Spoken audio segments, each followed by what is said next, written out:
Hi, everyone, and welcome to another episode of Parenting Children with Special Needs in a New Reality. I am Aubrey Schmalley. I'm a pediatric occupational therapist specializing in sensory integration, but specifically as it relates to learning and raising children in a digital world. We are living in a world of technology, and some of the strategies that we grew up with just don't apply to this generation of children.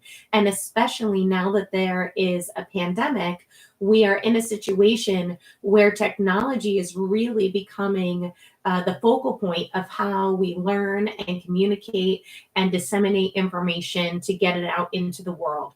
So, with that, it's super important to make sure that you are setting realistic expectations for your child, that you're really understanding what is appropriate and what maybe should be a red flag for you.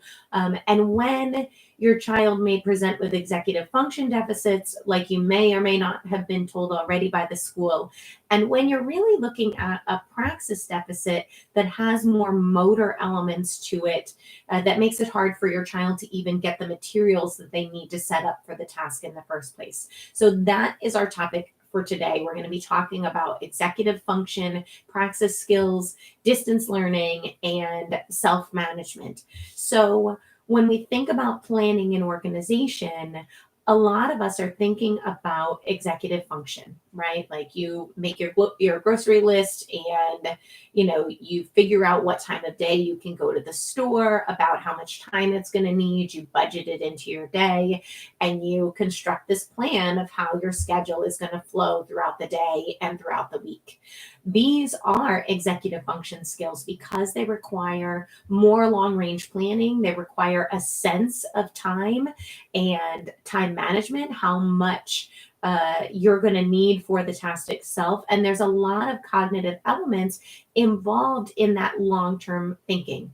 We do the same thing when we're trying to figure out what to do for our assignments or how to get our work in by 5 p.m. on the same day that it's given, to be able to go back and check through all the assignments that might be posted in Google Classroom, let's say, and really create a plan for self management. So, one thing that I find with older children and with teens is that if you had a child that had trouble with planning and organization in elementary school, and let's say they had a visual checklist or they had a paraprofessional that was always reorienting them back to the task, or even just a parent who took care of all the planning and all the child had to do was show up for the therapy session or show up to be on time for school, all of the planning was really done by someone else because the child lacked the skills to be able to do it. Now, at some point, when a child gets into middle school and high school, all of a sudden they're supposed to have filled in all these gaps.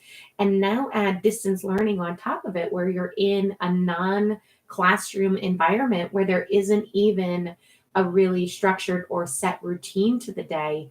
And now the child not just has to self manage within the classroom to get their assignments done on time and to stay present in the task. Now they have to manage an entire day with a lot of other things in their space that might cause distraction. Now, in school, you don't have endless access to the TV or to the games on your iPad, and in many schools, not even to your smartphone because it was supposed to be in your locker or out of reach and turned off during class. But that's not the situation in the home environment unless a parent has set you up for success. Now, this is a conversation that I've been having a lot with my middle school and high school students and their parents. So, what are the strategies when you are in a world of digital distraction to be able to plan and organize your time? And not only that, but is there something else going on at the foundation that also isn't filled in, like a praxis deficit, which I'll talk to you more about in a minute, that's getting in the way of this process? So, so the first thing that I would say is if you have notoriously been the planner for your child's life and your child's week. And you're the one who's providing the reminders and say, okay, on Tuesdays we go and see so and so. On Wednesday you have gym class. Make sure that you do this. And each time you're reorienting the child, to what they have in that moment. You may never have actually put a calendar in front of them or even a daily schedule planner to sit down and show them the flow, but also show them the flow in relation to time in their day. This is going to take this much time, and this we only get this much time to do.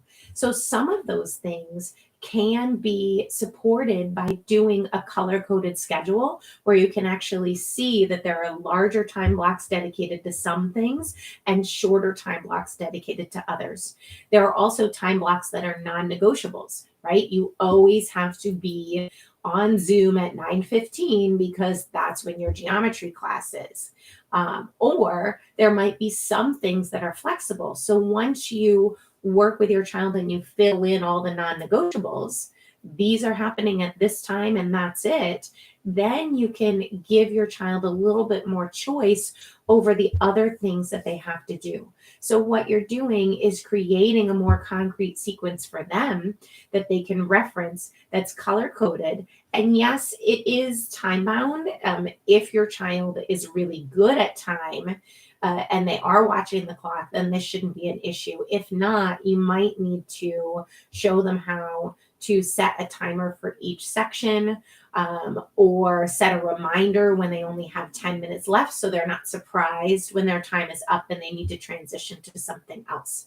So these are all executive function strategies that many of us use and come by as a process of trying to find what works for us. But then when we get older, it's not common to then teach all these strategies to our children, especially when now we have to be logged in and we have to be working at our computer in a separate room so that we can concentrate, so that we don't have distractions. And then we're hoping by some miracle that our child who's always struggled with managing their schedule or had a paraprofessional or someone else supporting them in school has to be the manager of their own time. And so some of you have probably seen a big spike in video game playing or times where your child can't move away from a preferred activity or is binging on YouTube or something like that to get back to their schoolwork. And then you get the notice at the end of the week that there's all these assignments that are turned in, or that aren't turned in rather. So your child looks like they're concentrating, but maybe if you really looked a little bit closer, they're kind of toggling back and forth between the sentence that they're trying to compose, the font that they're trying to change, the image that they're trying to find on the internet to support their Google slide that they're supposed to make, looking up a reference and going back to their work, not really knowing what they want to say yet, and then starting the whole process all over again. So the second point I want to make is not only do you have to start thinking about how can I make my child part of the planning process at home, and it does take some advanced preparation and it does take some collaboration and figuring out of strategies that work for your child to set them up for success. But the second piece is you have to recognize that these kids are growing up in a digital world, and the physical barriers between different activities on the internet and on the iPad and on the Chromebook, they've been removed. So what I mean by that is you are much more likely to be distracted if everything is in close proximity to each other. So think about it this way. When you were in college, and maybe some of you, were in college when smartphones were very much a part of life. But if you were in college at the same time I was, then your cell phone was still separate from your AOL Instant Messenger. And your AOL Instant Messenger didn't have to be open all the time. You could close it, log out, and the internet kind of had just become public. So there wasn't a whole lot of information. There certainly wasn't, YouTube and pop-ups and things coming into your messages at all hours of the day and night that were automated and coming into your world to pull your attention in different directions. You actually had the ability, and you even had to set one device down and move on to the next device. So when you were writing a research paper, you thought about the topic that you wanted, you physically walked to the library. So therein is your exercise and your movement built into your day.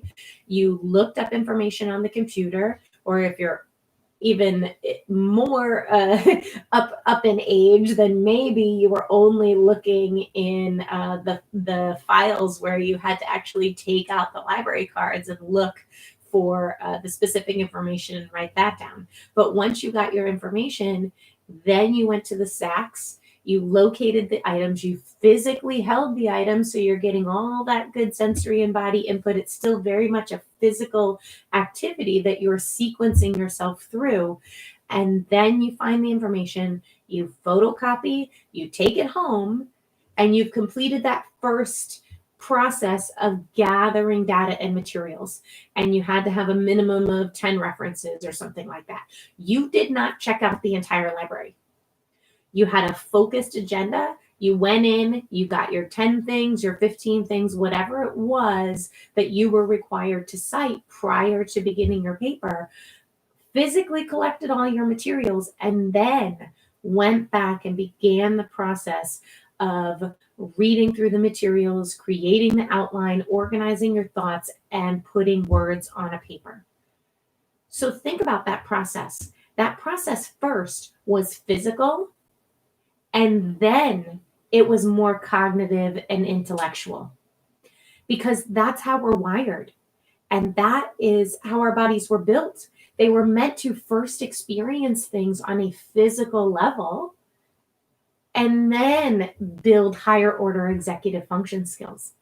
But what's happened to this digital world?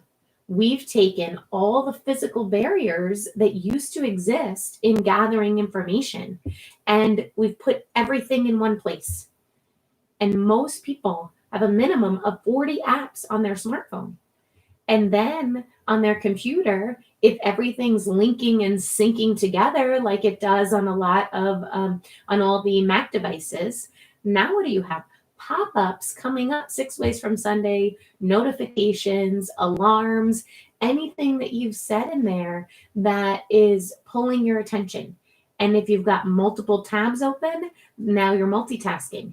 You're toggling back and forth between your emails, your assignments, the YouTube channel that you decided to go to, Pandora, where you're playing your music, and the research assignment that you're supposed to be working on. Oh, and the Google Slides that you're supposed to be working on.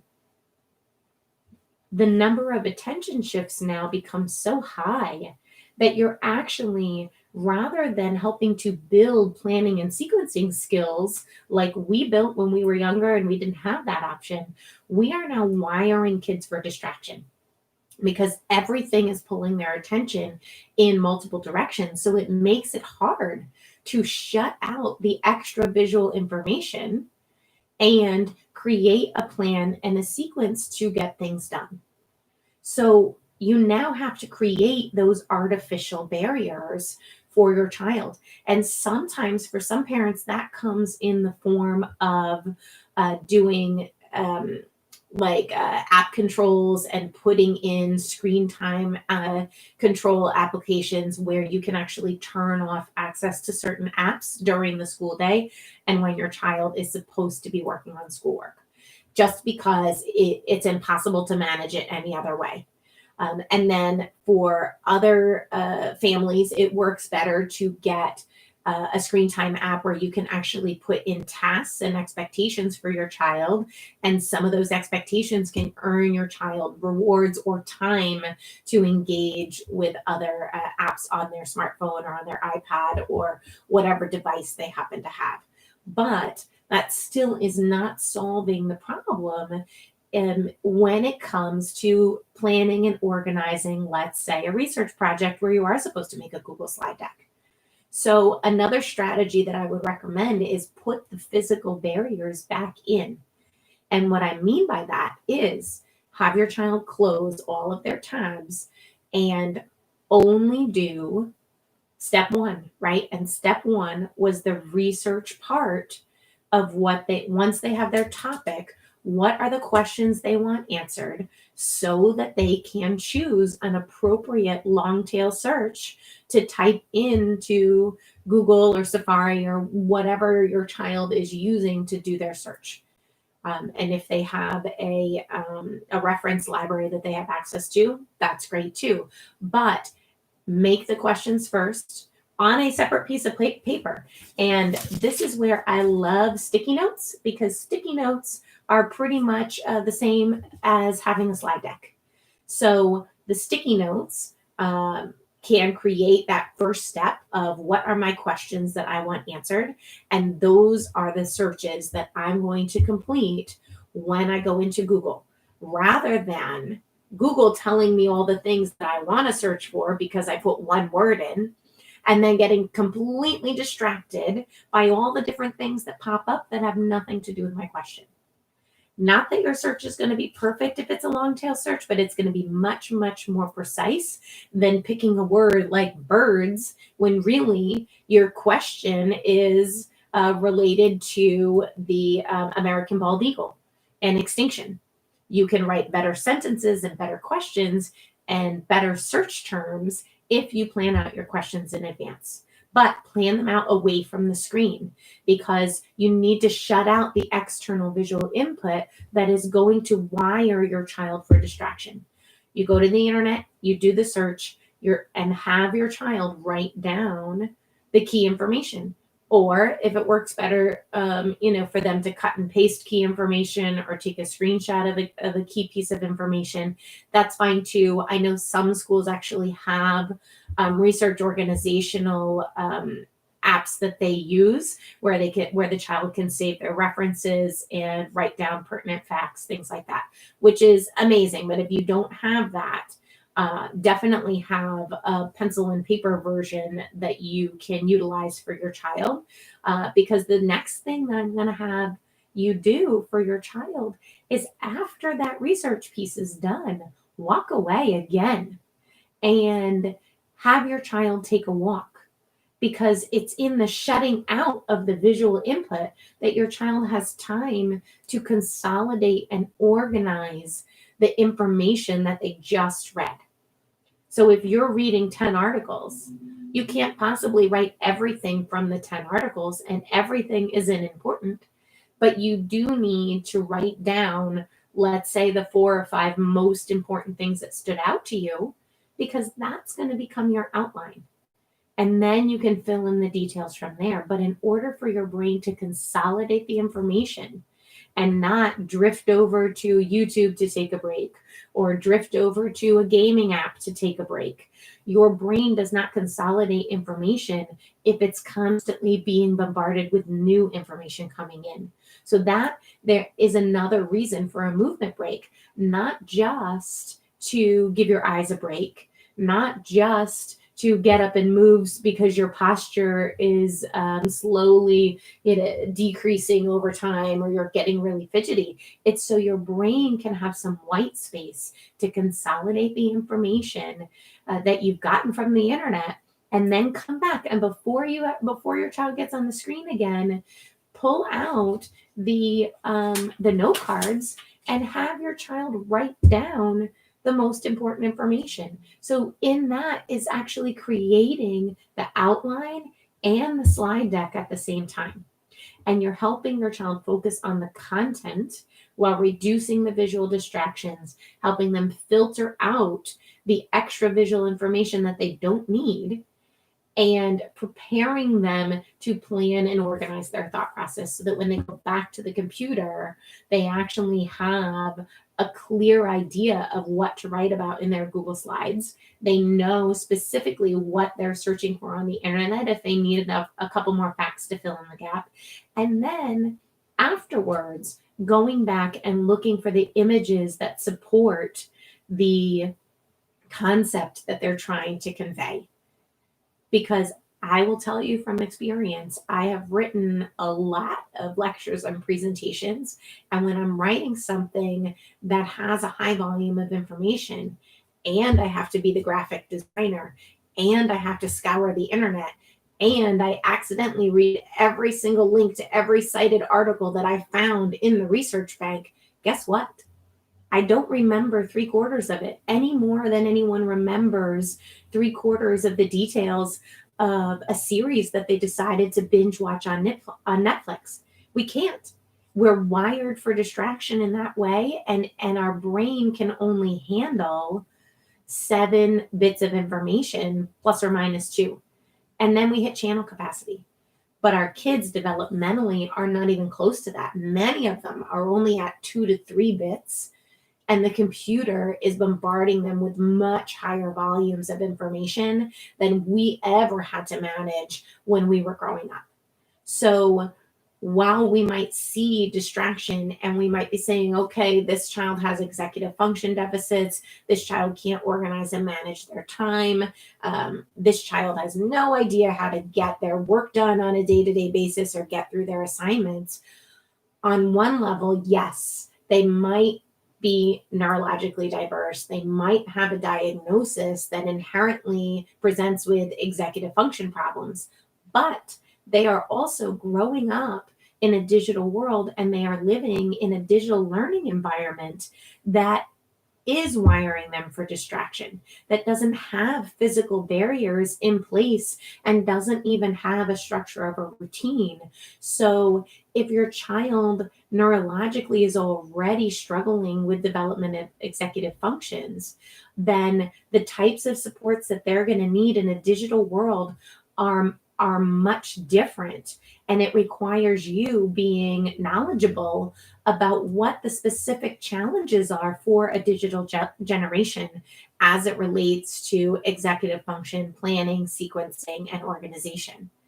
And summarizing this would be, one, that children naturally take a while to develop their executive function skills to be able to manage themselves and their plans and their goals over time and space over a longer period of time. They start off by physically managing and sequencing themselves, getting themselves dressed in the morning, learning how to go through their bedtime routine. But that's years and years of practice on the part of a parent, and then gradually scaffolding independence in daily routines and the daily structure, so that when your child goes to school, they can follow the daily routines and follow the structure. But you put a lot of effort into that. And if you recognized when it was time to scale back, if your child did start developing independence in those areas, then that next level of executive function starts to develop as the work gets harder and as the teachers scale back their level of support so that the expectations increase. But layer that digital world on top of it, and now we're giving children access to technology that is sending them high volumes of information that is sometimes fun, sometimes boring, sometimes research and academically oriented, or online fun learning games with lots of bells and whistles. And sometimes just the teacher talking who maybe isn't used to using Zoom and isn't that dynamic. Well, if I was a kid, I don't know that I'd really want to just sit on a Zoom call when I see that icon in the background of the game that I really, really want to play. And maybe I'd rather be doing the math game than paying attention to my teacher. Or I'd rather be watching this thing on YouTube because the person on YouTube is a much more dynamic presenter than my teacher is. And then I forget all about the assignment that I was supposed to click on and read about because that wasn't as fun or was a little bit harder. So we do gravitate towards the things that give us pleasure and that we enjoy. But the ability to then shift back to the things that we have to do, it does take discipline and self-management And as adults, I think if you are a big tech user, you would agree, even that is hard. Even that, you find yourself getting pulled into distraction. And at some point, you have the volitional control and the executive functions, hopefully, to say, all right, now I need to stop. And now we need to get back to what I was doing because this project has to be done and turned into the client by 6 p.m. And you're able to put a stop on it. But children don't have that same self-monitoring system. And if we as adults are struggling with it, there's a really good chance that our children are struggling even more. So it's up to us also on one level to have compassion for the fact that the deck is stacked against them when we're talking about building executive function skills, but also to understand that it's going to require us to not just share their perspective in how hard it is to move away, to acknowledge and validate the fact that it's hard to move away from the things on the computer that are fun, but to set them up for success by involving them in the planning process rather than getting upset when they can't sit down and do their work. And figuring out what are those strategies that they need.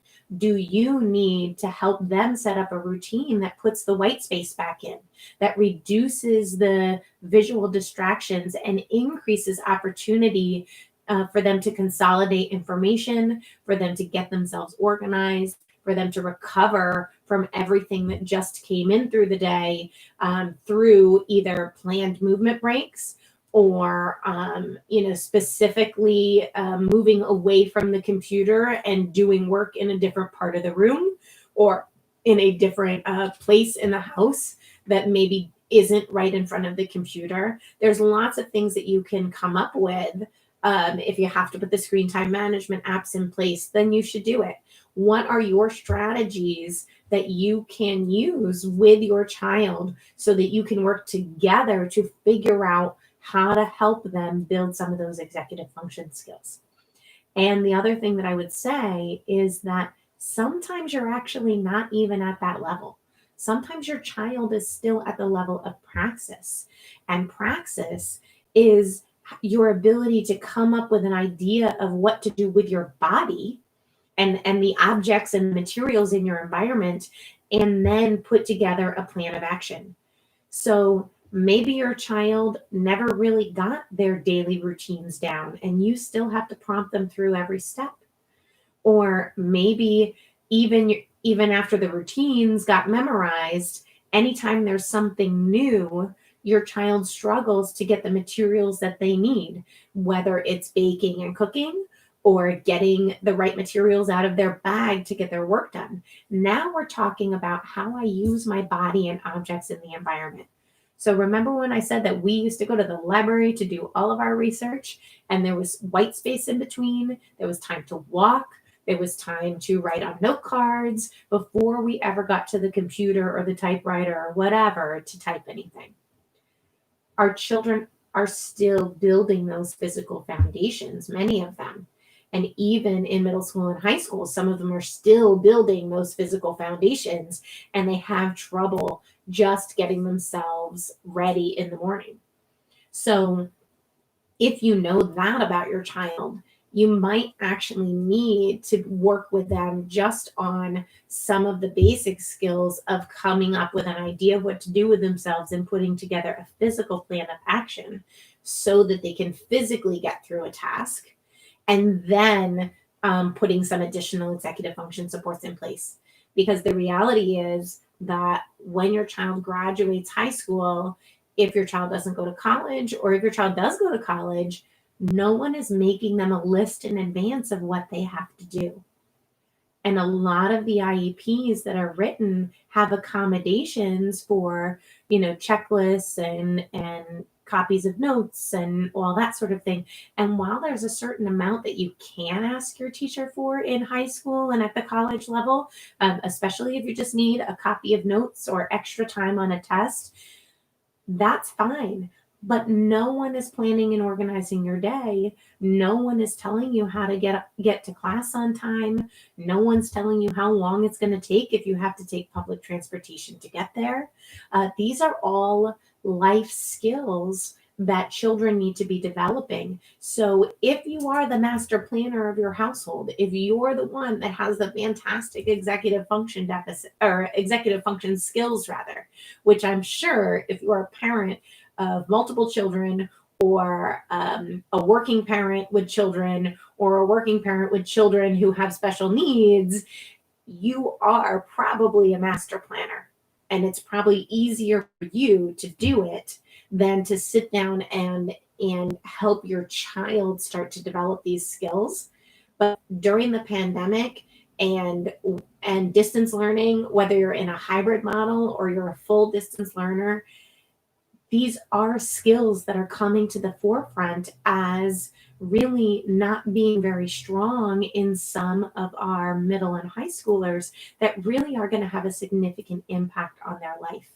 And so understanding that they are not necessarily set up for success in a digital world, and the strategies that they need to build executive function skills are different and actually require a little bit more thinking and problem solving than the strategies that we needed when we were younger to build our executive function skills.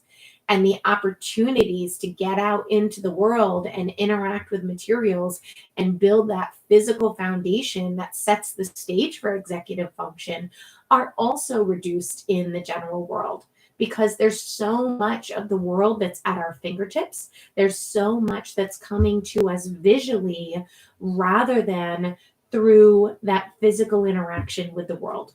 We don't have to travel to learn everything about any place on the planet, but the physical experience of being somewhere and interacting with materials creates such a stronger memory that then, helps you organize that story in your head of something that you physically experienced.